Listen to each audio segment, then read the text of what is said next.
আজকে একটু নিজের জীবনের কথা বলবো। হয়তো আপনার বাড়িতেও এমন হচ্ছে। কিছুদিন আগে আমার মা সিঁড়ি দিয়ে উঠতে গিয়ে হঠাৎ থেমে গেল। হাঁটু ধরে বলল ব্যথা করছে।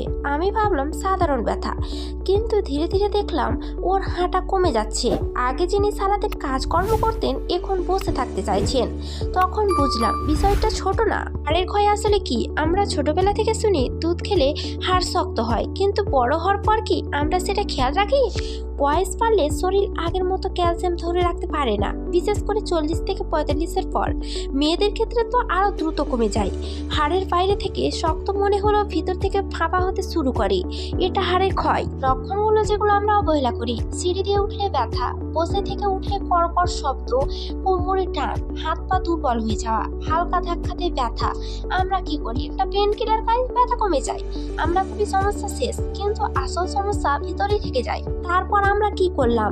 আমি ঠিক করলাম ওষুধের আগে খাবারের পরিবর্তন আনবো। দুধ, মাকে বললাম রাতে 1 গ্লাস গরম দুধ খাও, রোজ না পারলেও সপ্তাহে 4-5 দিন খাও। 2, শাক সবজি, পালং শাক বা লাল শাক সপ্তাহে 1 দিন, কয়েকদিন রাখা শুরু করলাম। ছোট মাছ, কাঁটা সহ ছোট মাছ খাওয়ার চেষ্টা করলাম।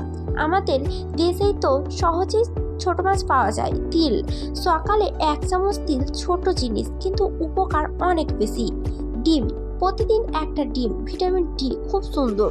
সবচেয়ে গুরুত্বপূর্ণ জিনিস সকালবেলার রোদ, 10 থেকে 15 মিনিট বারান্দায় দাঁড়ানো। অনেকে এই জিনিসটা করে না। ক্যালসিয়াম খেলেও কাজ হয় না যদি রোদে না দাঁড়ায়। যে ভুলগুলো আমরা করছিলাম, সারাদিন বসে থাকা, হাঁটা কম, সফট ড্রিঙ্কস, বেশি লবণ, ওজন বেড়ে যাওয়া, এগুলো ধীরে ধীরে হাঁটুর উপর চাপ বাড়ায়। 1 মাস পরে কি পরিবর্তন? 1 মাস পরে দেখলাম মা আগের মতো সহজেই হাঁটছে। ব্যথা পুরো যায়নি, কিন্তু অনেক কমেছে। সবচেয়ে বড় কথা, ওর আত্মবিশ্বাস ফিরেছে। আমার উপলব্ধি, আমরা বাড়ির বড়দের ব্যথাকে স্বাভাবিক ভাবে, কিন্তু একটু যত্ন নিলে অনেকটাই বদলানো যায়। হাড় শক্ত থাকলে মানুষ স্বাধীন থাকে, হাঁটতে পারে, নামাজ পড়তে পারে, বাজার করতে যেতে পারে, নিজের কাজ নিজেই করতে পারে।